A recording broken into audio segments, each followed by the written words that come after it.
In the last few videos, we discussed core beliefs and schemas in understanding how we validate the negative core beliefs that we have. Today, I want to focus on those negative automatic thoughts, these surface level thoughts that we use as evidence for our negative beliefs. For starters, we want to become more aware of the styles of thinking patterns that we use on a regular basis. And in cognitive behavioral therapy, in CBT, we call these cognitive distortions or irrational thinking styles. There are 10. We have rationalization, overgeneralization, all or nothing thinking, which is also black and white thinking, discounting the positive, fortune telling, aka jumping to conclusions, mind reading, should statements, emotional reasoning, magnification, and personalization. Now, I could spend all day talking about each one of these, but for now, I'm going to talk about the top 3 that I tend to do. And again, this is important for us in understanding the way we think, the styles of thinking that we use that impact our well-being, strengthen these negative core beliefs that we have. So before challenging these thought styles and changing them, we want to understand the patterns of thinking that we experience, the way we think in our own experiences, which guide us in making these changes. Okay, so I've used all of the distorted thinking styles at one point or another. We all have, but for the ones that I constantly have to work on myself, I find are fortune telling, which is jumping to conclusions, magnification, and a little bit of personalization. So with fortune telling or jumping to conclusions, we tend to make doomsday predictions about the future, very future based, solely on negative experiences that we've had in the past. This comes from primary emotional responses and an assumptive point of view. This is an anxious style of thinking. So when we get into the what ifs or the future predictions, for me, my anxiety heightens. And I focus on what may or may not even happen and get all flustered over something that hasn't happened right now in this moment. Now, I also use magnification for a thinking style, which is similar to fortune telling because it too is about making assumptions, and it also comes from an anxious state of mind, and of course produces more anxiety. Magnification is when you blow things out of proportion. You exaggerate the impact or the importance of an event. So for example, let's say I didn't get a job that I really wanted.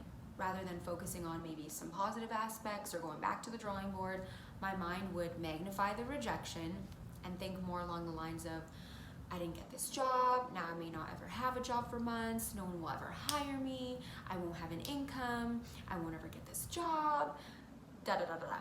And this sounds similar to fortune telling because, again, both produce anxious arousal and they make assumptions. So with those, some of the tools I teach my clients in therapy with those specific styles are to look for the evidence. Are we saying this based off of an experience? Do we have evidence that we'll never get a job? Or can we look for evidence against that thought to challenge it? You may also want to bring yourself to the here and now, getting out of that future state, that what if state that really heightens our anxiety. And we want to look at the likelihood of that thought actually happening. Has it happened in the past? Is it likely to happen now or in the future? And what I find is we have a hard time separating the negative experiences just because it happens once. So then we make that our thought pattern.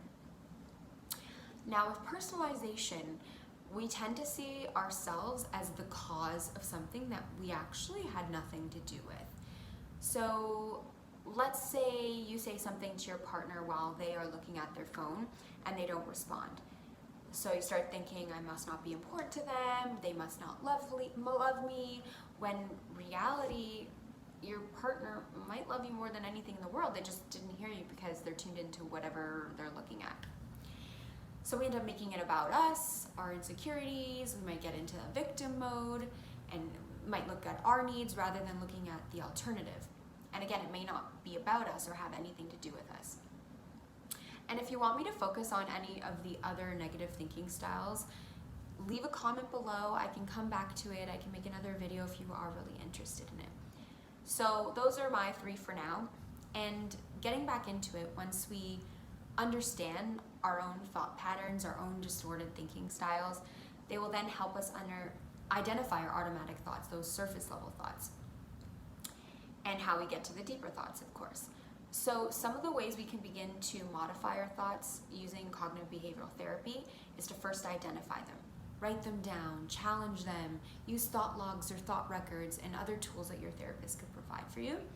You can also learn things like rational responding, have behavioral experiments, examining the evidence, to name some. Now, if you aren't in therapy, or if you wish to do some of your own self-therapy, you can of course find these tools online. A few of the tools that I've used are journaling the thought records, and they kind of look like this. They've got 7 columns, which basically go through the situation, the feelings, the unhelpful thoughts that you have, facts that support or go against it, and finding alternatives to that. So there's also examples on the bottom as well, and there are different ones that you can use. Maybe there are ones that have 5 columns, and this one I like is a 7 one. And ideally you want to be able to get familiar with these and practice them or journal them, so that when these automatic thoughts arise, you can do the work in your head and change your thoughts quicker and reduce that emotional impact that the negative thoughts bring. So I really hope you find this video helpful, and if you want to know more, please leave a comment or direct message me with any of your questions. Thanks so much for tuning in, and I'll see you next time. Bye.